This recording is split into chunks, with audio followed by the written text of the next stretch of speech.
Hello, Year 3, and welcome to today's history lesson. Today we're going to continue learning all about ancient Egypt. Okay, so I'm just going to go ahead, share my screen so you can see it over there.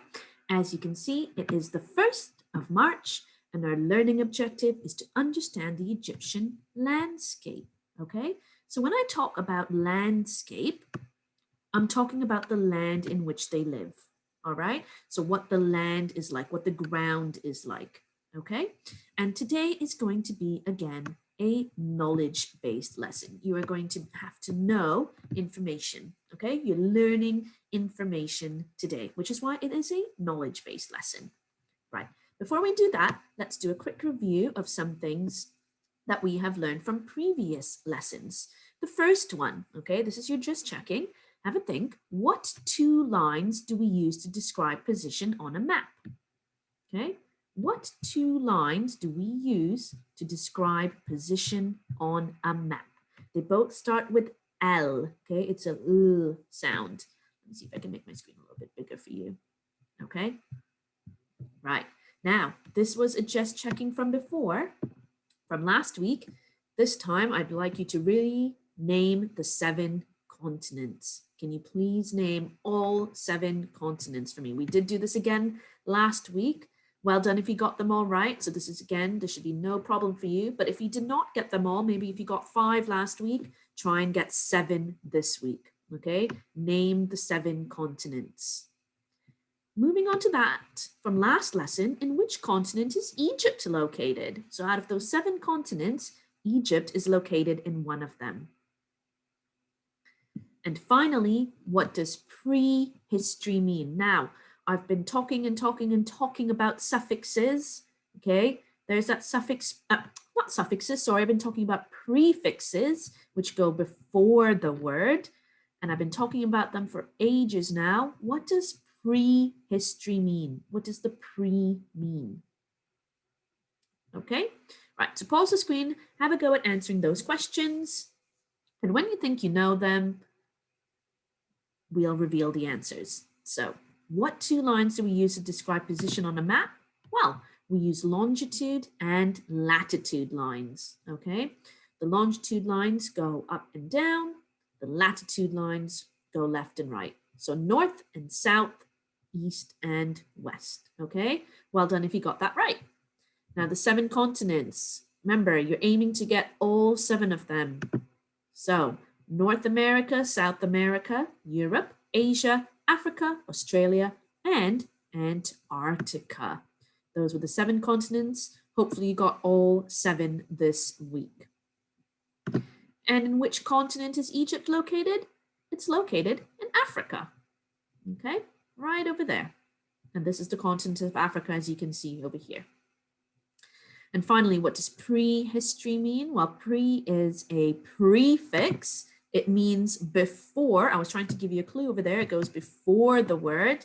So the word prehistory means before history. Okay. History is mainly recorded by writing. So the term refers to the time in the past before writing was used to record events. All right. And we've talked a lot about that, how they didn't have things to write with. They didn't really know how to write. So they drew pictures, they drew cave paintings, all to tell a story. And from last week's lesson, you will have remembered that I posted a picture from ancient Egypt and I asked you what you thought it was. And many of you said that it was a piece of artwork used to tell a story about ancient Egypt. Okay. So a little bit of just checking there, just to see what we remember. Let's move on to our learning for today. Our big question is, how did the landscape or the land help the Egyptians? Let's review our timeline. We've done the Stone Age, which takes place in BC. We're now on to ancient Egypt, which also takes place in BC. And later on, as you move on into year 4, year 5, and year 6, you will learn about the Tudors and the Victorians, which all happened in the AD years. If you cannot remember what BC and AD means, okay, BC means before Christ. I'm going to add that to our vocabulary section over here. BC means before Christ, okay? Anything that happened before the year 1 AD is called BC, okay? Here's where the year 0 comes in, right at this dotted line. And after 0, it becomes 1, 2, 3, 4, 5, 6, all the way up to, what year are we in now? 2021. But you could also have it going backwards in BC, and the ancient Egyptians started in the year 3100 BC. And this way it counts down to 0. So the BC years count down, the AD years count up. All right? Then you've got AD. It's an abbreviation of the Latin phrase Anno Domini, which means in the year of the Lord. Okay? Anno Domini. And that means in the year of the Lord. Okay? Usually, as it says over here, we don't say 2021 AD, we just say 2021. All right, so little recap. Let's move on to the landscape now. This is a map of ancient Egypt. What do you notice about how the towns and cities are placed? So have a think. Here's ancient Egypt. Okay, look at all the towns, which are these small little dots around here. What do you notice about them? Okay, think about their location. That's what I mean. I know, yep, they're really small, they're really tiny dots, but what do you notice about their location? All right, so hopefully you've noticed that all the towns and cities are based around this stretch of water over here. All the towns and cities are along this water source, and that is what we're going to focus on today. That water source is known as the River Nile. The River Nile runs through Egypt. Most people live along and around it today. This was also the case in ancient times, because the land near the Nile is the place where crops were grown, and the rest of Egypt was desert. So look how fertile the land is over here. It's green, you can grow crops on it, you can see some animals possibly grazing, but then look over here, all desert, all sand, no water. It's quite possible that people did not want to live out here, and they preferred to live where they can get water, because we all know water is very important for us to live. Okay? The people of ancient Egypt depended on the Nile to survive. Can you think of any reasons? I've already said one, which is they need water to drink. Okay? What other things? The man in the picture might give you a clue of why they needed the Nile. The color might give you a clue as to why they needed the Nile. Have a second, think about it, and then we will move on. Okay, first one, farming. Egypt is a hot and dry country, but by the River Nile, the soil is perfect for growing crops. In ancient Egypt, the Nile flooded every year between July and October. Once the water drained away, they had a thick black mud, and they used that to grow their crops in it. Now, there were 3 seasons in the farming year in Egypt. From July to October was called the inundation. I'm going to add that to our vocabulary. Inundation. Okay, can you say that? Inundation. An inundation is when the Nile flooded. Okay, so full of water, probably cannot grow anything in there because it would just be drowned in water. And after that, from November to April, when the water drained away and they had that thick black mud, they planted the crops. Okay, obviously crops don't grow right away, they need lots of time. They harvested them between May and June. And then after June, the Nile would flood again. Okay, and I'm going to add that word flooding over here because I'm not really sure if we know what that means, but flooding means the water levels rose up really, really high and it came onto the land. So it didn't stay in the river, the water now came onto the land. Okay, so 2 new words over there. Right, so they needed it for food and farming. They needed it for fishing. Okay, hopefully you got that from the picture of the man carrying the fish over there. The River Nile was a source of food. Most Egyptians didn't eat much meat, but they ate a lot of fish. The Egyptians would go out onto the Nile on boats made from papyrus leaves or papyrus leaves, okay? I know people pronounce them differently. That's another vocabulary word for you. Papyrus or papyrus, all right? They used papyrus reeds that grew around the Nile for lots of different things, as well as building boats. They made paper out of it too. So papyrus is where our word paper comes from. You notice that they've both got the PAP in it. So if I just get my highlighter out, you can see PAP over there and you can see PAP over there. Okay, so that's where we have the word paper. Okay, so they used to make boats out of it. They also used to make paper out of it. So they started writing. Okay, right, trading. And this is where you swap things around. The River Nile was perfect for trading goods like food, pots, and clothing because most towns and villages were placed near the banks of the river. Okay, so they would go on these boats, they would go across to other cities, and they would give their goods and exchange them for other things that they might need. So, for example, maybe they traded some of their crops that they grew, they traded those for fish. Okay, that's just an example. All right, or maybe they traded, maybe if they had fish, they went across and they traded for papyrus boats. Okay, or papyrus, or just paper. All right, so that is why the River Nile was perfect for trading goods. So they would travel.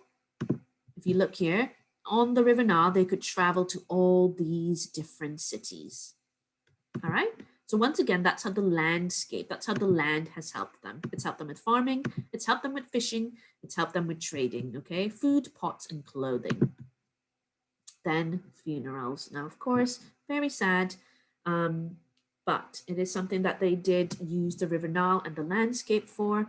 The ancient Egyptians believed that there was life after death, okay? So you didn't die and that was it. They believed after you die, you go on to another life. So the bodies were preserved in a process called embalming. Okay, we're going to talk about what that means. Okay, preserve means you make it last a long time. Usually, if you think about foods that lie in your cupboard, they've got a lot of preservatives in them so that they last for a very long time. Okay, and embalming is the process of preserving bodies. Okay, after being embalmed, the body was mummified and taken to a tomb. So, mummified, another new word. Okay, and that, as you know, is where they turn them into mummies. Okay, and I'm not talking about those scary mummies that come out and scare you. This is where they fill the body with spices to preserve it. They dress the body in perfumes and oils, and then they wrap it in cloth, okay, to make it last a long time. The tombs were often on the opposite side of the river to where people lived, so the body was transported by boat. People sail over to visit the tombs sometimes too. Okay? And then finally, for everyday life, people used the Nile for lots of different household chores. All the washing was done in the Nile, and it was the men who washed the clothes, not the women. Richer people washed themselves in river water brought up from the Nile in their bathrooms. Most people, however, just washed in the Nile itself. Okay? Egypt was split into two different parts, the Red Land and the Black Land. So let's add that to our vocabulary. You've got the Red Land, Black Land. Okay, and there's a difference between those two. Before you read ahead, what do you think what the difference is between the two? Okay, well, the Black Land was everywhere that the water touched when it flooded. And the Red Land was a desert area where the water didn't reach. Because remember how we talked about when the Nile flooded and it went into the soil, it left a thick black mud where you grew crops. Well, if the water, when it floods, does not reach the desert, that water does not get that wetness. It stays dry. It stays red. Okay. Most people lived in the Black Land near the river, but some people lived in the Red Land. This is a question for you to think about. How do you think life would have been different for the Egyptians who lived in the Red Land? Think about all the benefits that we've talked about of living on the river, of living near the river. Okay, so how is that different to living in the Red Land where water wasn't reaching? Okay, just have a think about that. I think you can answer those questions based on what we've already discussed. Okay, so think about whether they could trade, think about whether they could fish, think about whether they could farm. All right, so there's a big difference between the Red Land and the Black Land. I think life would have been a lot more difficult for people in the Red Land because they would have to travel further. They can't really grow any food. They can't really trade things that they have. They can't fish. They can't really clean too much. So it might be a little bit more difficult for them. All right. And finally, okay, now this is a picture of a body that has been preserved. I know it looks a little bony, but this is what happens to the body after a long, long time. Okay. People who could not afford to be embalmed when they died were buried in the desert, in the red land, because the heat and the sand preserved. I'm going to write that word again, preserved. That means it kept it. It kept the body ready for the afterlife. And this picture shows a body that was buried 5,000 years ago. So think about that. 5,000 years ago, this body was buried, right? But now you can still see it looking like this. That just shows how the process of mummification, how the process of embalming really keeps the body for a long time, because usually bodies will disintegrate into just bone. Okay, before we move on to our activity, I have got a video to show you about how the Nile protects people, and you can watch this on BBC. And we're going to Africa, to the River Nile, and to the country of Egypt.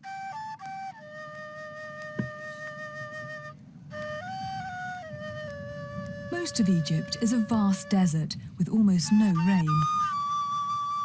Some people have managed to make their home here, living with their camels. It's difficult when nothing grows in the sand and there's so little water. Over 4,000 years ago, the famous pyramids were built here in Egypt by the ancient rulers of this land. Magnificent temples still remain from the days when cities grew in the desert.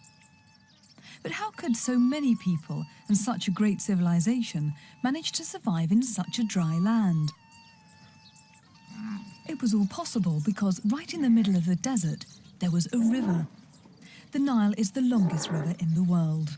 It starts in the mountains of Tanzania and flows northwards for over 6,000 kilometres. That's nearly 4,000 miles. The Nile flows through many countries on its way to the Mediterranean Sea. One of them is the desert land of Egypt. This river has made it possible for people to live here for over 6,000 years. Today, 50 million people live within a few miles of the River Nile and completely depend on its water. In fact, 95% of Egypt's population live on the land nearest the river. It's not just the water that the river provides. It's also home to many fish, which are a valuable source of food for the people. Just like farmers today, the ancient Egyptians were able to grow all kinds of crops near the river. But how was all this possible when there was so little rainfall? The ancient Egyptians invented different ways to bring water from the River Nile up onto dry land. This farmer is using a shadoof, which was designed thousands of years ago and is still used today. Even though there's no rain, this farmer's seedlings can be watered every day with water from the Nile. By bringing water up onto this otherwise dry land, large areas can be ploughed up into fields. This is another ancient means of raising water up onto the land that was introduced by the Romans 2,300 years ago. It's called a sakia and is still used today. It raises water from an underground well using the power of 2 oxen to turn a wheel that scoops the water up. The water then flows away down canals that have been dug out across the fields. The ancient Egyptians also had the idea for these beautiful wooden water wheels. They're powered by the flow of the river itself, pushing on the flat paddles of the wheel.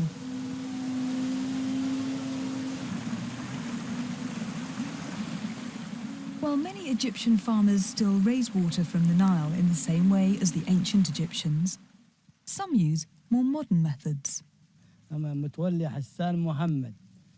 My name is Mutawali Hassan Mohammed, and I am a farmer living by the River Nile in Luxor. I have an electric water pump that takes water from the Nile up into my land so that I can grow mangoes, bananas, mandarins, oranges, dates and maize.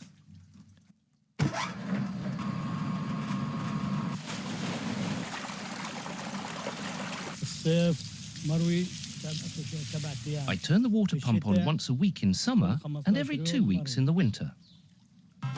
The crops that are grown along the Nile help to feed all the people of Egypt.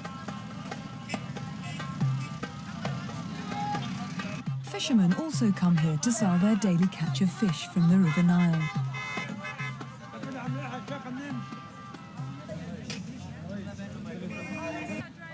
The River Nile provides lots of fish for the people of Egypt to eat.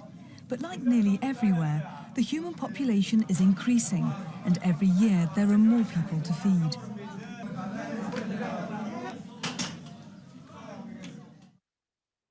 Okay, so let's go back to our slides. Hopefully you learned a lot more information from that video. You can always watch it again if you go on to the link that I will provide when I post this video on YouTube for you to watch, okay?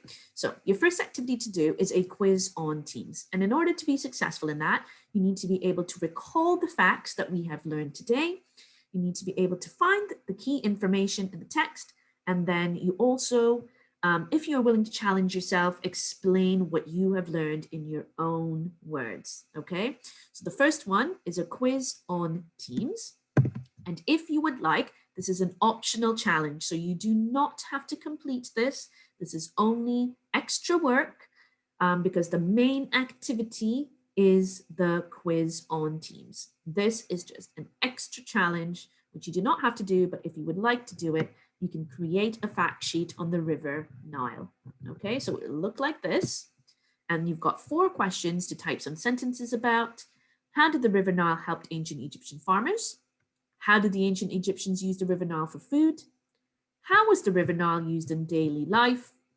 And then what role did the River Nile play in people's deaths and funerals? So we discussed all of this in our lesson today. So you can always go back to the video and take some sentences from there to help you. Or you can try and recall the facts without going back, but it's completely up to you. It's an optional challenge because the main activity is your quiz on teams.